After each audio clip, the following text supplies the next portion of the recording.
नए चैप्टर का नाम है उपसह संयोजक यौगिक। उपसह संयोजक यौगिक को कॉम्प्लेक्स कंपाउंड के नाम से भी जानते हैं। अब इस चैप्टर में वैसे तो ज़्यादातर हम लोगों को उपसह संयोजक यौगिकों को ही पढ़ना है, लेकिन उपसह संयोजक यौगिकों को पढ़ने से भी पहले हम लोग ये पढ़ना चाहेंगे कि द्विक लवण क्या होते हैं। द्विक लवण को अंग्रेजी में कहते हैं डबल साल्ट। और बेटा डबल साल्ट नाम से ही फेमस है। डबल साल्ट कैसे बनता होगा? जब दो लवण आपस में क्या किए जाते हैं, मिलाए जाते हैं। और मैं क्या समझता हूं, अगर साल्ट की बात करते हैं तो साल्ट ठोस पदार्थ होते हैं। तो ठोस पदार्थों में से अगर मैं दो पदार्थों को आपस में मिलाता हूं तो ये आपस में आसानी से मिलते नहीं है। मैं इतनी बात तो जानता हूं, भौतिक प्रक्रम तो दोनों क्या देखा जा सकता है, लेकिन किसी भी प्रकार का रासायनिक बॉन्ड या रासायनिक प्रक्रियाएं इनके अंदर देखी नहीं जा सकती हैं। तो सबसे पहले पढ़ेंगे कि डबल साल्ट या द्विक लवण क्या होता है। इसको पहले सबसे पहले परिभाषा लिखते हैं, फिर इसके एग्जाम्पल वगैरह देखते हैं तो समझते हैं क्या होता है। क्या कहता है? जब दो सरल लवण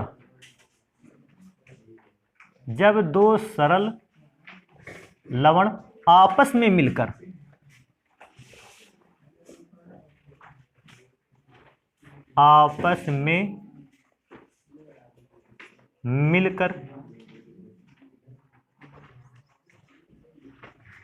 एक नए लवण का निर्माण करते हैं। मिलकर एक नए लवण का निर्माण करते हैं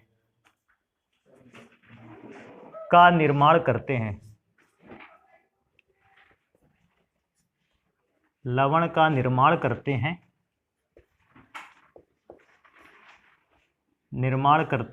एक तो सबसे पहली बात, इतनी बात सबको पता होना चाहिए कि एक द्विक लवण तब बनता है जब दो सरल लवण आपस में क्या होते हैं, मिलते हैं। और एक पहचान और द्विक लवण की होनी चाहिए हमारे पास। क्या पहचान होनी चाहिए? आपस में मिलकर एक नए लवण का निर्माण करते हैं और यह नया लवण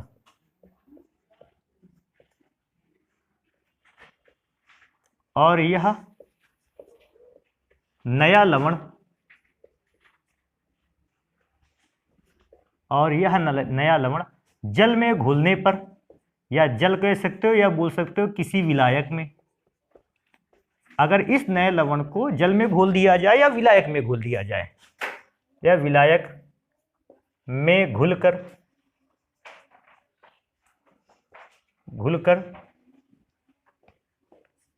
संपूर्ण आयनों में टूट जाता है।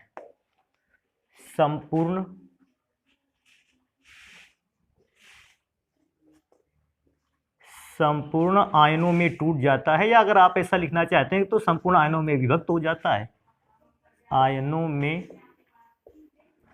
टूट जाता है। अभी ध्यान देने वाली बात है, ये इंपॉर्टेंट रूल रहेगा यहां पर।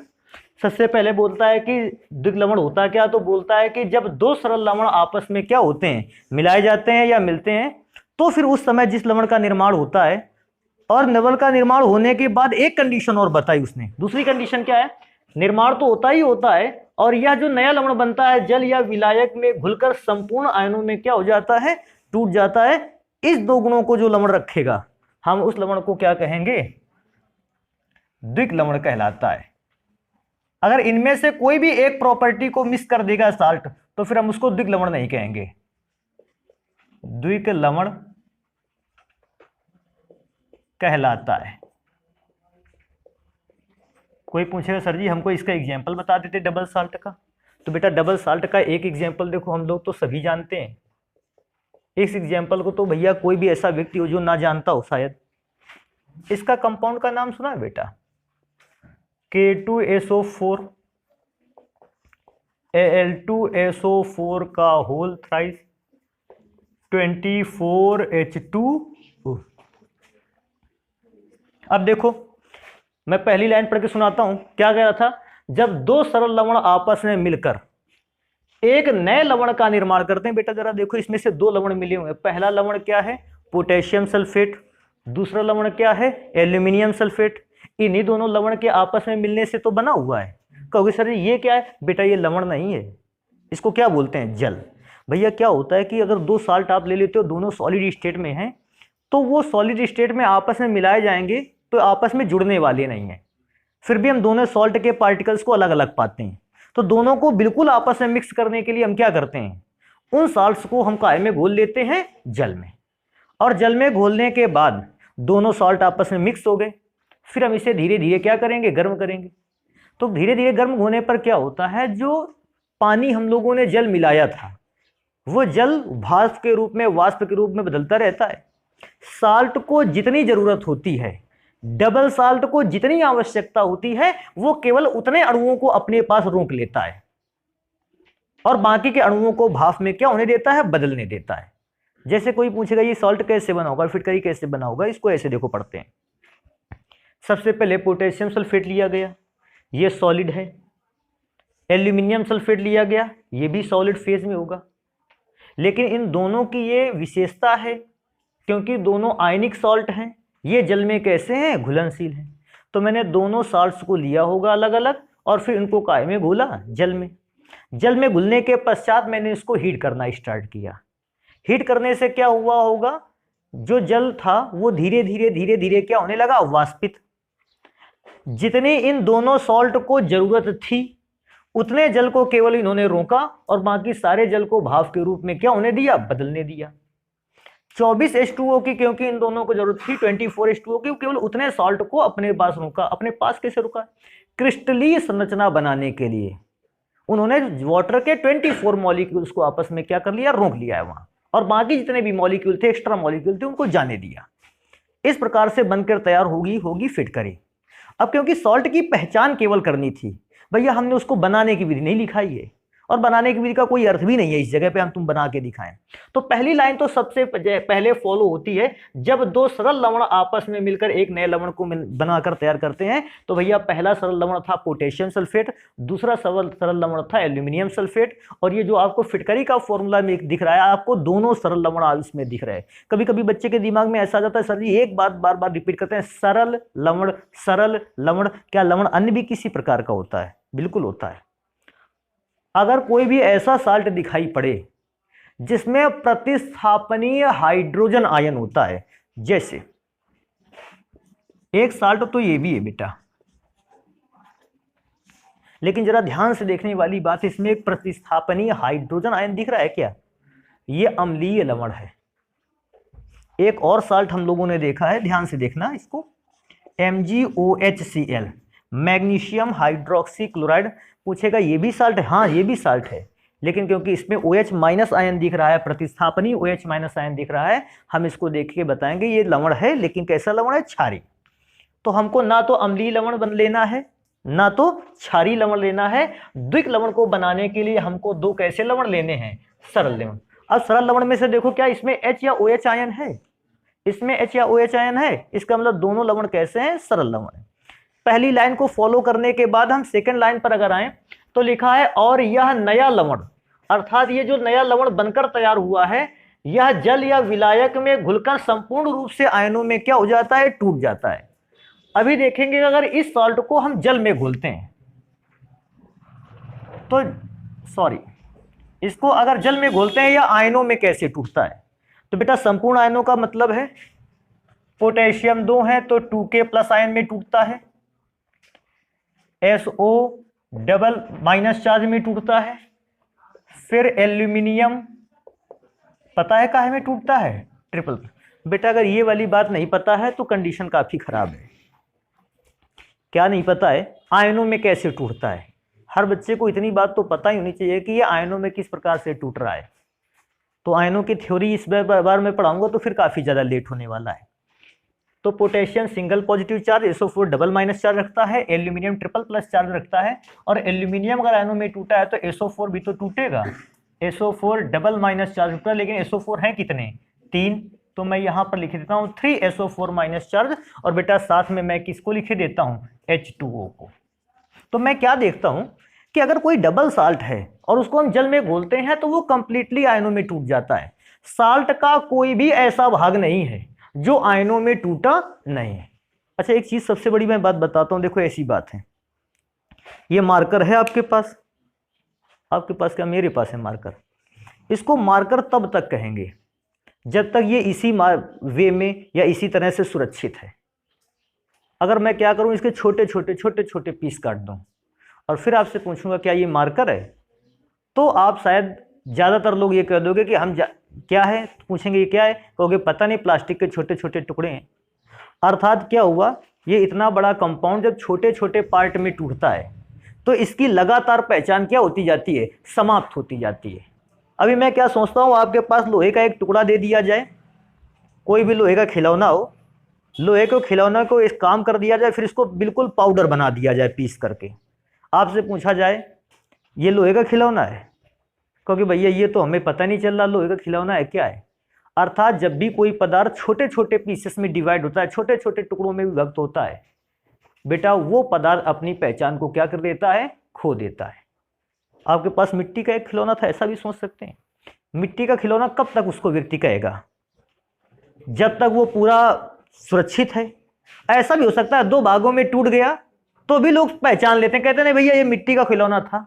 लेकिन ध्यान से देखने वाली बात है, अगर आप उसको बिल्कुल तोड़ के पीस करके बिल्कुल पाउडर बना दो, क्या कोई कहने वाला है ये मिट्टी का टुकड़ा है? नहीं।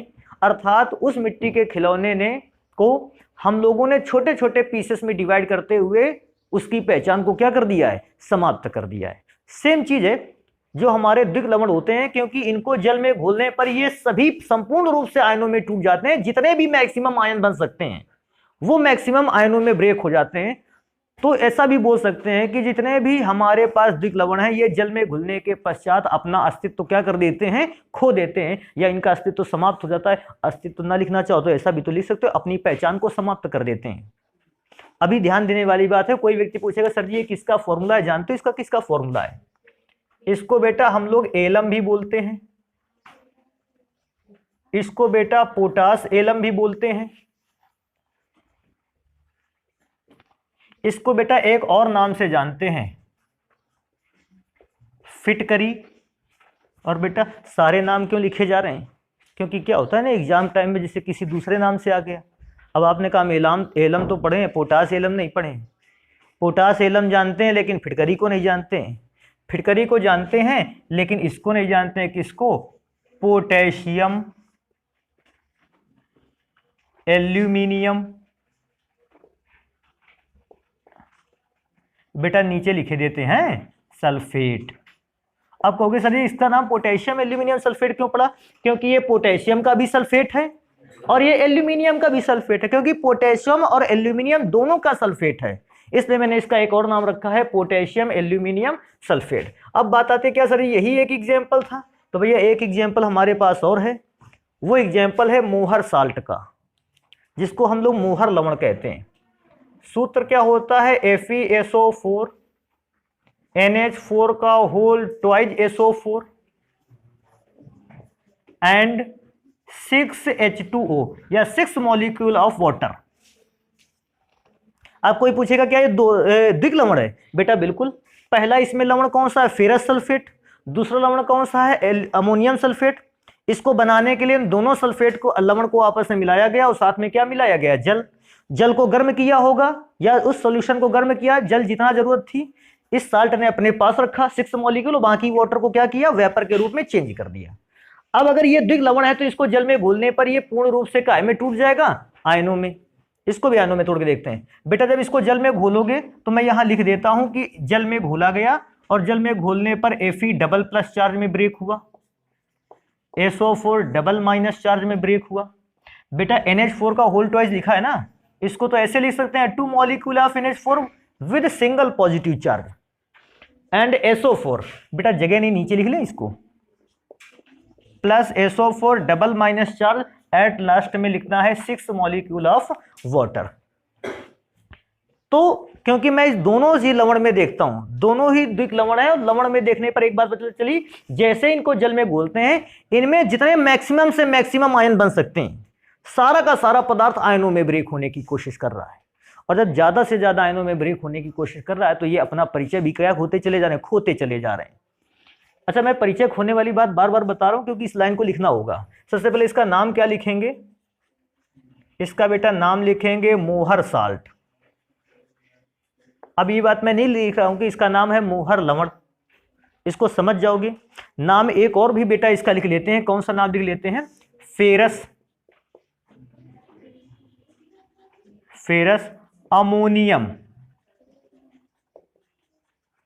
और बेटा इसको यहां और लिख देते हैं, नीचे लिख देते हैं सल्फेट। तो ये फेरस अमोनियम सल्फेट का फॉर्मूला है। अभी नेक्स्ट नंबर पे बेटा है कि यहाँ इंपॉर्टेंट चीज लिखनी होगी मेरे ख्याल से। अब बताइए सर जी यहाँ पे इंपॉर्टेंट चीज क्या लिख लें? बेटा इंपॉर्टेंट चीज ये लिख लें कि द्विक लवण क्योंकि अपने आयनों में पूर्ण रूप से टूट जाते हैं या द्विक लवण पूर्ण रूप से आयनित हो जाते हैं, जल में घुलने के बाद ये अपने अस्तित्व को भी क्या कर देते हैं? खो देते हैं। अस्तित्व को खोना का मतलब है पहचान खो देते हैं। तो इस बात को लिखते हैं, क्योंकि द्विक लवण जल में घुलने के पश्चात, ऐसा भी लिख लें जल या किसी विलायक में घुलने के पश्चात, जल या किसी विलायक में घुलने के पश्चात अधिकतम संभावित आयनों में विभक्त हो जाते हैं। पश्चात अधिकतम संभावित आयनों में विभक्त हो जाते हैं। संभावित आयनों में विभक्त हो जाते हैं। आयनों में विभक्त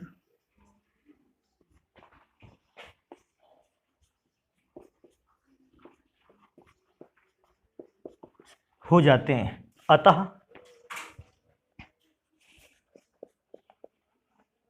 अतः ये यौगिक या ये लवण, यौगिक भी लिख सकते हो बेटा, लवण भी लिख सकते हो। अतः ये यौगिक जल में घुलकर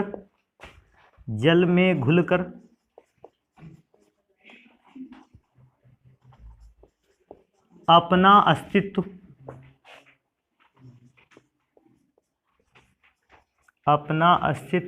या अपनी पहचान, बेटा अपना अस्तित्व भी लिख सकते हो या अपनी पहचान भी लिख सकते हो। अपनी पहचान मत लिख देना, भी खो देते हैं।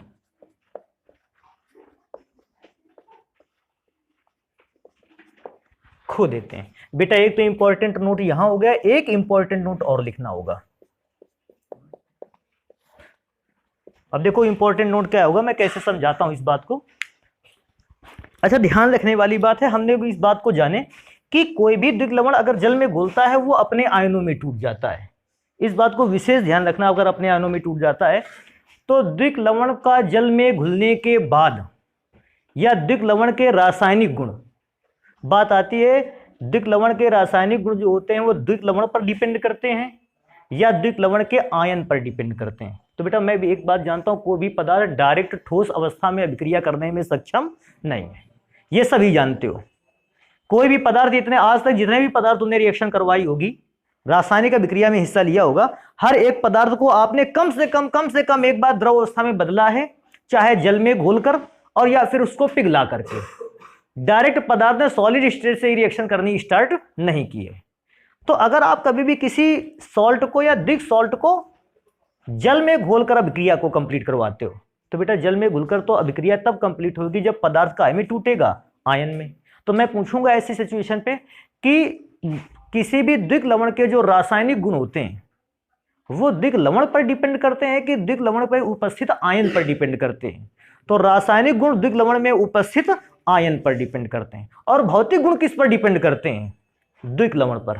अच्छा, क्या भौतिक गुण को पहचानने के लिए तुमको पदार्थ को जल में घोलने की आवश्यकता है? नमक के टुकड़े को ठोस रूप में देखने के लिए कि ठोस अवस्था में पाया जाता है, क्या इसको जल में घोलना जरूरी है? भैया देख के बता दिया। तो मैं क्या सोचता हूं, एक नियम ऐसा बन सकता है कि किसी भी द्विक लवण का जो भौतिक गुण है वो डिपेंड करता है द्विक लवण के सूत्र पर या अवस्था पर। भौतिक गुण तो द्विक लवण पर डिपेंड करता है, लेकिन रासायनिक गुण डिपेंड करता है द्विक लवण के आयनों पर। तो मैं क्या यहां पे लिखता हूं,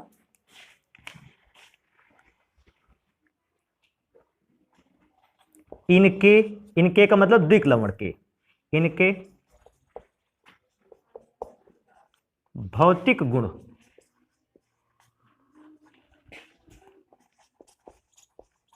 लवण पर निर्भर करते हैं, लवण पर निर्भर करते हैं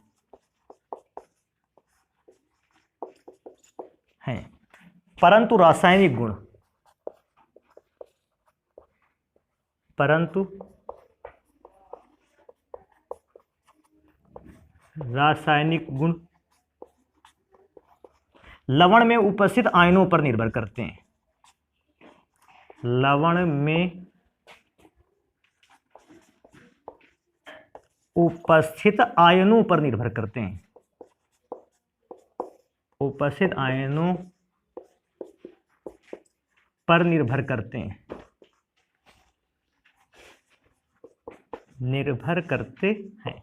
तो बेटा ये बात हो गई केवल डबल साल्ट से रिलेटेड, कि अब उपसंयोजक यौगिक में मुझे सबसे पहले जरूरी भी था कि हम डबल साल्ट को पढ़ लेते, और जब डबल साल्ट को जान गए हैं तभी हम लोग समझ पाते हैं कि उपसहसंयोजक यौगिक क्या होता है। क्योंकि जिस प्रकार से डबल साल्ट को दो लवण मिलाकर बनाए जाते हैं, उसी प्रकार उपसहसंयोजक का निर्माण भी, उपसहसंयोजक यौगिक का निर्माण भी दो सॉल्ट्स को मिलाने पर ही होता है। लेकिन उपसहसंयोजक यौगिक के जो गुण होते हैं वो द्विक लवण के गुणों से कैसे होते हैं, डिफरेंट होते हैं। तो मैं क्या देखता हूं कि इनके गुण, द्विक लवण के गुण उपसहसंयोजक यौगिक के गुणों से कैसे डिफरेंट होते हैं, इस बात को इधर पढ़ते हैं।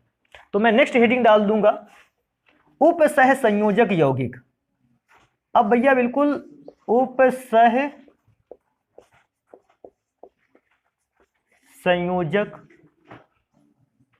यौगिक,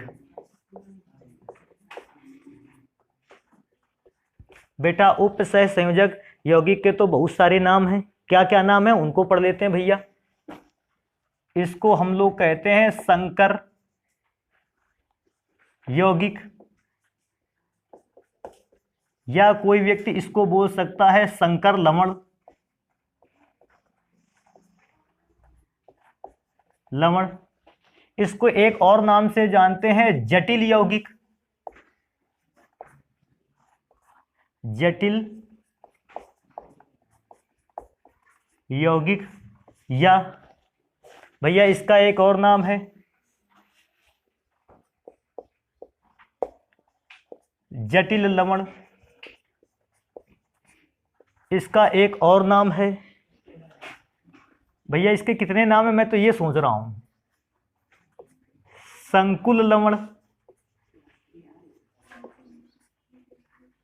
या संकुल लवण को ही संकुल यौगिक के नाम से भी जाना जाता है। ऐसा मुझे लग रहा है कि 2-3 दिन तक इसका नाम पढ़ना पड़ेगा ना।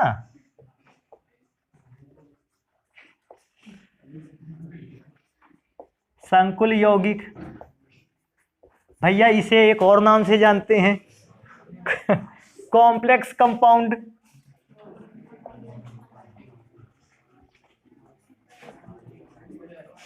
कंपाउंड, या भैया इसको एक और नाम से जानते हैं, छोड़ देते हैं इसको, थोड़ा सा पढ़ते हैं, एक आखिरी नाम पढ़ लेते हैं, कोऑर्डिनेशन कंपाउंड।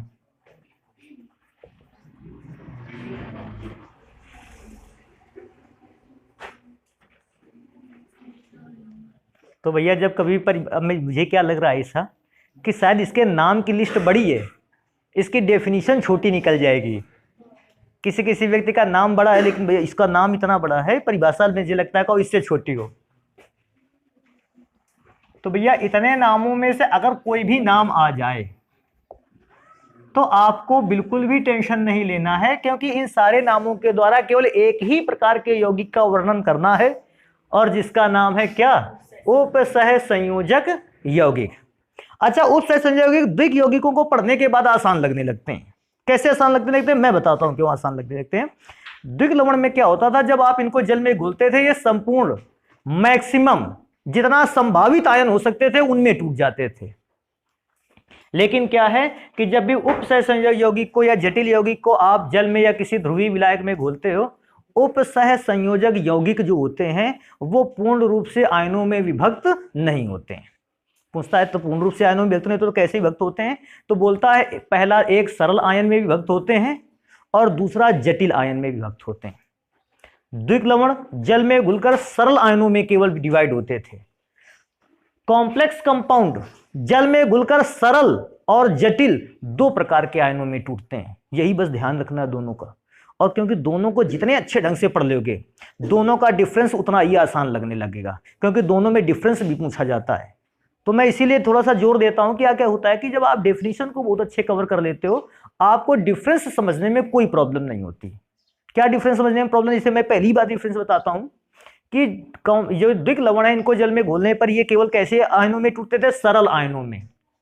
लेकिन जब आप कॉम्प्लेक्स कंपाउंड को जल में घोलते हो तो कॉम्प्लेक्स कंपाउंड ही है, कंपाउंड का नाम ही कॉम्प्लेक्स है। ये सरल आयनों में तो टूटता ही है, साथ में कॉम्प्लेक्स आयनों में भी टूटता है। कॉम्प्लेक्स का मतलब जटिल, जटिल आयनों में भी टूटता है। तो एक काम कर लेते हैं, पहले देखते हैं कैसे जटिल आयनों में टूटता है। नहीं तो पहले इसकी परिभाषा लिखते हैं। लिखते हैं वे लवण, हमें लगता है इसकी परिभाषा ऐसा लिख दिया जाए, वे लवण जिनके बहुत सारे नाम हैं उनको उनको जटिल यौगिक कहते हैं। भैया परिभाषा के लिए इतना ही ठीक है, मुझे लगता है ये वाली सरल है।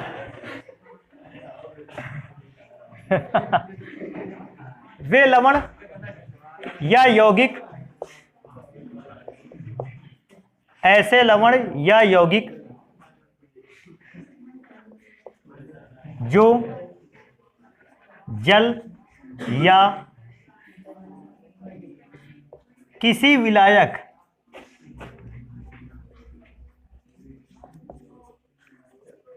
जल में घोलने पर या अगर किसी विलायक में भी घोल दे, किसी विलायक में घुलकर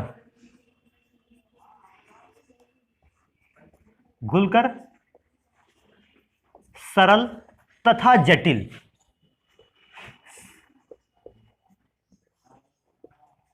सरल एवं जटिल,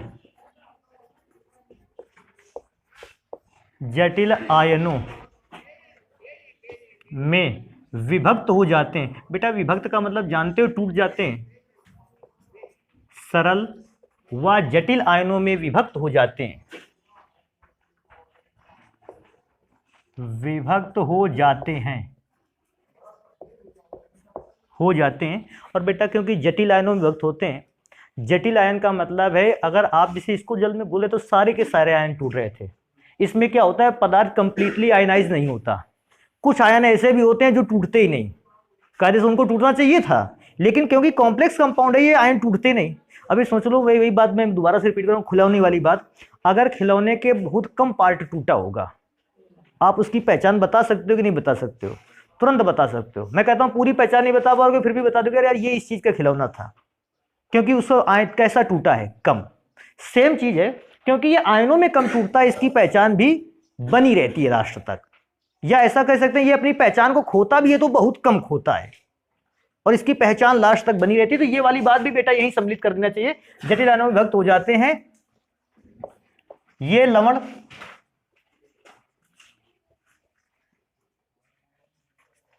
जल या विलायक में घुलने के पश्चात भी, जल या विलायक में घुलने के पश्चात भी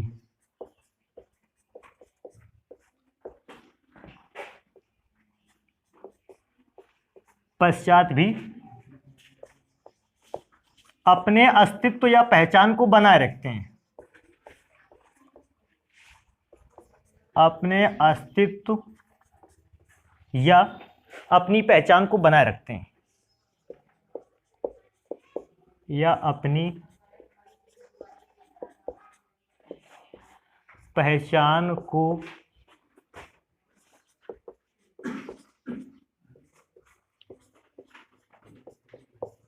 बनाए रखते हैं।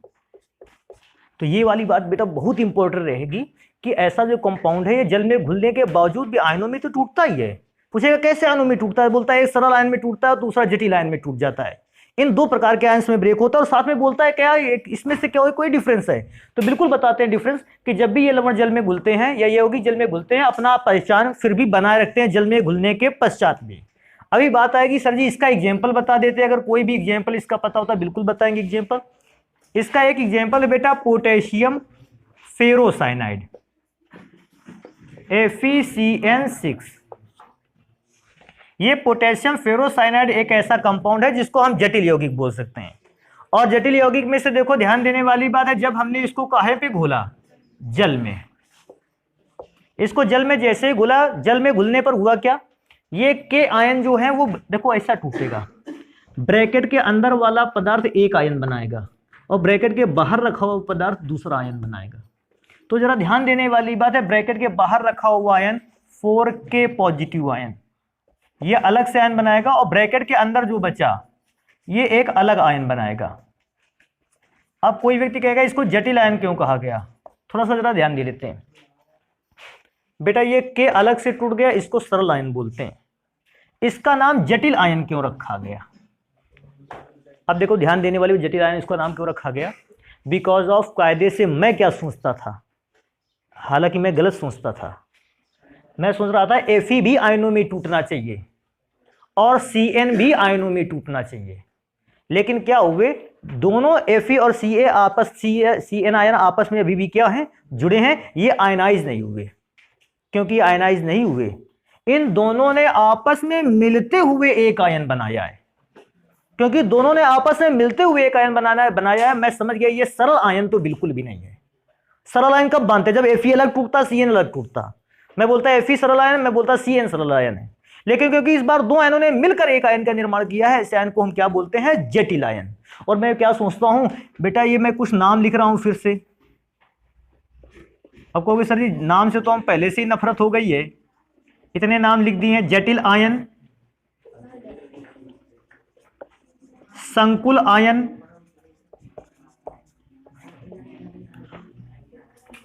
उपसह संयोजक आयन, उपसह संयोजक आयन, संकर आयन। पूछेगा ये सारे के सारे नाम किसके भैया, ये सारे के सारे नाम किसके हैं, इसी के नाम है। इस आयन को कहते हैं संकर आयन, जटिल आयन, संकुल आयन, उपसंयोजक आयन, ये चार नामों से इसको जानते हैं। कभी कभी आता है सर ये एक एग्जाम्पल से अच्छा नहीं लगेगा, भैया एक एग्जाम्पल और लिख लेते हैं इसी में से। दूसरा एग्जाम्पल है बेटा, हमारे पास एक कंपाउंड है FeNH3 का होल 4 SO4। इसको कैसे बोलते हैं, वैसे तो इसके आयुपेशी नाम पढ़ने में सिखाऊंगा कैसे पढ़ते हैं, अभी के लिए क्या बोलते हैं, फेरस अमोनियम सल्फेट, ऐसे इसको पढ़ सकते हैं। या आयुपेशी नाम का जब नंबर आएगा तो बताएंगे फिर इसको कैसे पढ़ेंगे। इसको कहां पर घोला गया, जल में या किसी विलायक में घोल दिया गया। जल या किसी विलायक में घोलने पर ये अपने आयनों में क्या हुआ, ब्रेक हुआ। तो ब्रेक किस प्रकार से हुआ कि ब्रैकेट के अंदर वाला अलग सा आयन बना के तैयार करेगा, FeNH3 का होल 4, और बेटा SO4 टूट गया अलग, 2+ चार्ज। अभी मैं क्या सोचता हूं, सरल आयन कैसे बनता, ये सरल आयन है, ये जटिल आयन है। क्यों जटिल आयन है, क्योंकि बेटा इसमें से कायदे से मैं क्या सोचता था, Fe अलग टूटता है, NH3 अलग टूटता, लेकिन इन दोनों ने आपस में मिलकर एक आयन बनाया है। ऐसे आयन को हम कौन सा आयन कहेंगे, जटिल आयन। एक काम करते हैं, इनको नोट करते हैं और नोट करने के बाद डिफरेंस को पढ़ते हैं कि द्विग लवण और सरल लवण में क्या अंतर होता है, द्विग लवण और जटिल लवण में से अंतर क्या होता है। हाँ एक चीज मैं लाइन और लिख दूं, क्या लिख दूं, कि रसायन विज्ञान की जिस शाखा के अंतर्गत हम जटिल यौगिकों का अध्ययन करते हैं उन्हें उपसह संयोजक रसायन कहा जाता है। रसायन विज्ञान की उस शाखा को उपसह संयोजक रसायन कहा जाता है। और फिर पढ़ेंगे कि द्विग लवण और उपसह संयोजक लवण में डिफरेंस क्या है, अंतर क्या है। तो मैं यहां लिखे देता हूं, इसको ध्यान रखना। रसायन विज्ञान की वह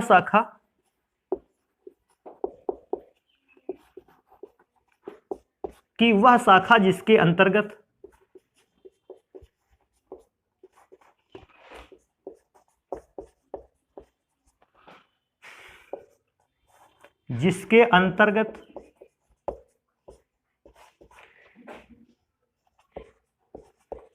उपसह संयोजक यौगिकों का अध्ययन किया जाता है।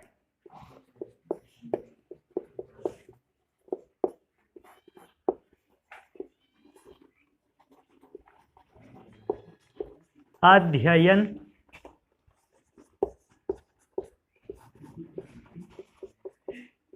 किया जाता है।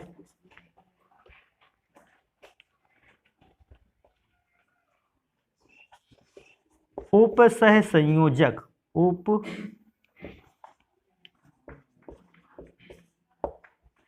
सह संयोजक रसायन कहलाती है।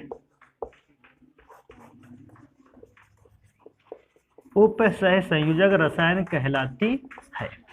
तो इसको जल्दी से नोट करते हैं। फिर द्विक लवण भी पढ़ लिया, संकर लवण भी पढ़ लिया। अब जरूरत है कि इन दोनों लवण, द्विक लवण और संकर लवण में आने वाले अंतरों को पढ़ लें। तो पहली ओर मैंने द्विक लवण या डबल साल्ट के विषय में इंफॉर्मेशन लिखी है, और दूसरी ओर कॉम्प्लेक्स साल्ट या संकर लवण की डिफिनेशन लिखी है या उनमें डिफरेंस बताया है। भैया पढ़ते हैं। पहला नंबर कहता है केवल ठोस अवस्था में अस्तित्व होता है। बिल्कुल सही है। द्विक लवण ठोस अवस्था में अस्तित्व रखते हैं जल में घुलने के बाद, क्योंकि कंप्लीटली आयनाइज हो जाते हैं। जल में घुलकर उनका अस्तित्व क्या हो जाता है? समाप्त हो जाता है। और ऐसा ही मैंने यहां लिखा है। कहता है ठोस और विलयन दोनों अवस्थाओं में अस्तित्व में रहते हैं। बिल्कुल है, क्योंकि कंप्लीटली आयनाइज नहीं होते हैं संकर लवण। ठोस अवस्था और विलयन की अवस्था दोनों अवस्थाओं में इनका अस्तित्व बना रहता है। कहता है विलायक के द्विक लवण की बात है, विलायक के संपर्क में आकर द्विक लवण केवल सरल आयनों में टूटते हैं। ये भी सही है, केवल सरल आयन में टूट जाते थे, जबकि संकर लवण विलायक के संपर्क में आकर सरल लवण में तो टूटता ही टूटता था। सरल लवण में कौन टूटता था? जो ब्रैकेट के बाहर लिखा रहता था।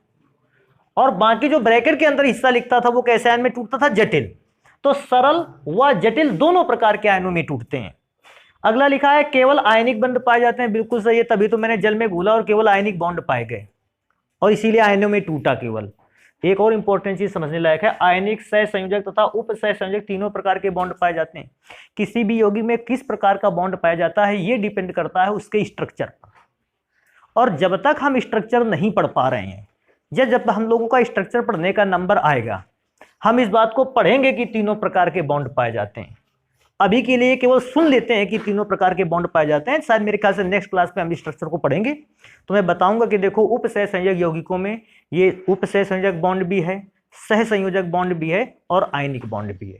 अभी के लिए केवल इंफॉर्मेशन के तौर पर सुरक्षित रख लेते हैं कि ये इसमें तीनों प्रकार के बॉन्ड पाए जाते हैं।